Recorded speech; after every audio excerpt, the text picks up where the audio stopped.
ここはにかほ市、市内を流れる某河川の、中上流、中ちょっと上ぐらいですね、上流に入りかけているようなところの、これ通常砂防堤という、堰堤ですの一つ目ですね。この上何個かプラス2つか3つぐらいあるんで、それの数を確認しながら、この砂防堰堤の上下、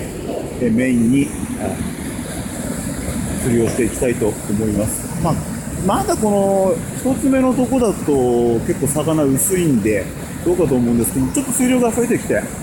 透明度も、ここまで来ると白角の濁りはないということで、水温も測定しながらやってみたいと思います。桜も綺麗です。山桜かな。